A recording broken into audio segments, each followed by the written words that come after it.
7 buwan na rin pala. Simula nang makauwi ako galing sa trip na to.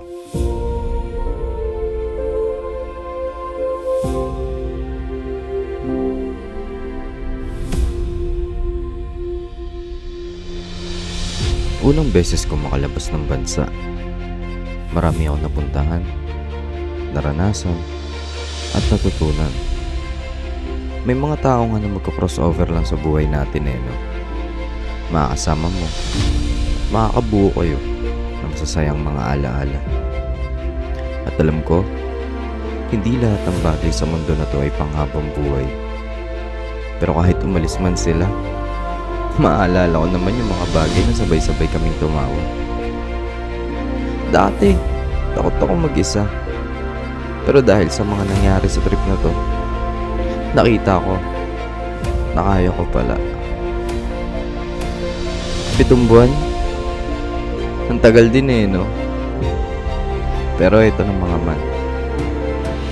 Papakita ko sa inyo ang nabuo kong video galing sa trip na to na tatawagin kong Lakbay.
Kape natin ngayon ay Americano G.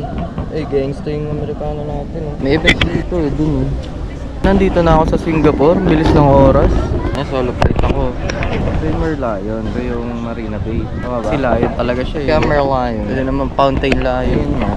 Punta ako sa mga gantong lugar, hindi napuntahan ng airport ko to. Sana pagbalik natin dito, mas solid na may family. Diba? Pag masaya ka, ang bilis ng oras. Malungkot ka kada minuto, binibilang mo kasi iisip ka na nag-iisip. Kahapon lang, sa Bangkok ako. Dito tayo ngayon sa Singapore. Kaya piliin nyo lang palagi maging masaya mga man. Maging masaya na wala kang inaapakang ibang tao. Hindi naman mahalaga lagi. Nagawa mo yun, solid ka. Ayun na yung pinaka mataas na points na makukuha mo sa buhay mo. Masaya ka na wala ka pang inaapakang ibang tao, di ba? Sana wag nila apakan dito, late ka pa naman. Ayun, dagdag ko lang.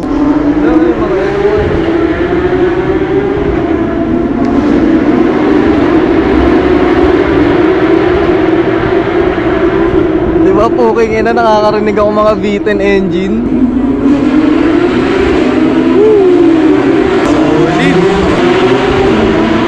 Ina, solid. Yan, balik tayo sa pinag-uusapan natin. Kaya ka nga, galit ka naman. Tatanda ka kagad nun. Tapos, mahalaga din na mahalin mo lahat ng bagay na ginagawa mo. Pasalamat ka sa lahat ng bagay. Kahit naman minsan sinusubukan talaga yung pasensya mo. Kasama yun. Lipat tayo.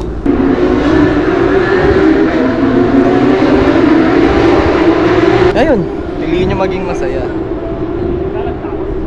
Saka huwag niyong isipin lagi yung mga sinasabi ng ibang tao. Uubos kayo dyan. Pag negative, out ka na. Layo-layo ka onte kasi baka mahawa ka eh. Ganun talaga. Yung mga limitasyon lahat ng bagay, parang domino effect yan. Takpan mo yung negative para hindi tumuloy-tuloy. Kung malungkot ka kanina, pin mo kung ano yung pinakamasayang bagay na nangyari sa'yo kahapon, isang araw o nung nakalipas na isang linggo. Ganun lang ginagawa ko sa buhay ko eh. Kaya medyo sinusubukan yung pasensya ko sa buhay. Isip ko na lang kung ano yung masaya nangyari. Basic na lang. Ayun lang mga man. Balik na tayo sa ating travels. Solid din eh, no? Sobrang tagal bago ko nai-edit itong video na to or itong travel na to, mga man. October kami nakauwi pero hindi ko siya na-edit agad. Nakagawa naman ako ng highlight video. Naka-upload siya sa lahat ng social videos ko, especially dito sa YouTube. And pwede nyo naman siyang panoorin sa TikTok, Instagram, Facebook. Yan, uploaded siya dun. Pero iba pa rin talaga yung pakiramdam pagka yung video ganito kahaba. Lalo pagka ikaw yung gumawa, ikaw yung nag-film, edit, diba? Mahilig ko kasi panoorin lahat ng mga video ko dati. Simula nag-start ako way back 2020. Lagi ko pa rin pinapanood yung mga video ko na yun. Sama yung mga kaibigan ko na kasama ko noon. And nag-enjoy ako. Kaya ang laking bagay na natapos ko tong video na to, mga man. Na-enjoy ko din talaga tong travel na to, mga man. Kahit hindi ako nakapag-vlog talaga ng maayos na yung nag-aaga ng ganun, no.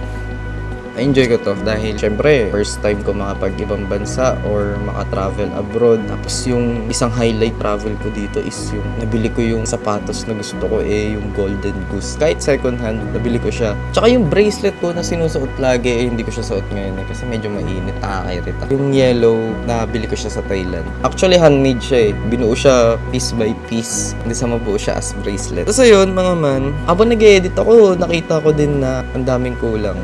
Ang dami kong pwedeng nagawa dito sa travel na to. Pero di ko siya nagawa dahil nga nag-enjoy ako Madalas pag may biyahe or kahit saan ako pumupunta, hindi na ako nakapag-document, hindi ako nakakapag-vlog or maski video. Isang snap lang ng picture, okay na ako dun. Pero isa yun sa nabago ko ngayong taon na to. Every time na kahit saan ako pumunta, papakita ko sa inyo yung lugar, mga taong kasama ko, tsaka kung gaano ako kasaya. Para sa akin na din naman yun dahil papanoorin ko rin naman siya pagdating ng panahon. Pag binalikan ko siya, makikita ko kung sino yung kasama ko dito, kung gaano ako kasaya nun. Pero anyway, yun nga mga man. Kung makikita nyo nga yung itsura ko nung nag-vlog ako dito sa part na sa may Singapore, talagang sobrang gulo ng utak ko dyan. Sobrang bigat na yan mga man. Kaya kung makikita nyo lulutang-lutang yan. Dapat nga dyan, papasok pa ako doon sa may event ng F1 pero bumalik na lang ako ulit dun sa may Changi Airport. Tama ba? Changi. Teka nga, search natin.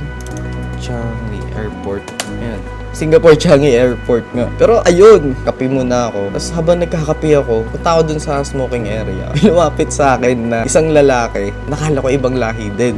Kinausap niya ako in English. Sabi niya sa akin, kung alam ko daw ba yung bridge. May specific bridge siyang sinabi na tinanong niya sa akin. Hindi ko naman alam yung bridge na yun. Hindi ko naman maalala kung anong sinabi ko sa kanya. Pero parang sinabi ko sa kanya na tourist lang din ako. And after nun, bigla ako nagtagalog. Pagkasalita ko ng Tagalog, napamura siya. Tapos sinabi niya na akala niya, Indonesian ako. Kabayan pala. Ayun yung sabi niya. Tapos yun, kwentuhan kami, sabi niya nga, bridge nga na yun or yung tulay na yun. Pag pumunta ka doon, may kita mo nga yung event ng F1.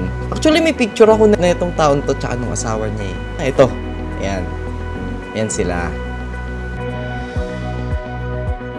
Kaya kung may isang bagay ako natutunan sa trip na to, mga man, is hindi naman ganun ka-harsh yung mundo. Sabihin natin marami nangyayari, may gera, may masasamang tao dyan. Pero hindi siya ganun ka-hard sa'yo. Kahit sabihin mong gano'n ka-down, hindi pa yun yung katapusan ng mundo. Gagawa at gagawa ng paraan ng mundo, mga man, para maging okay ka.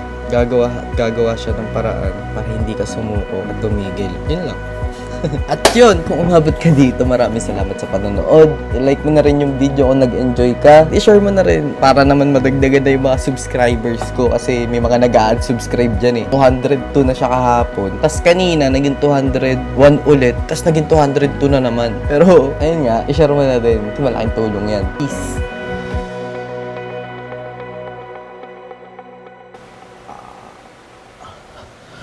Gusto kong gumawa ng short film eh.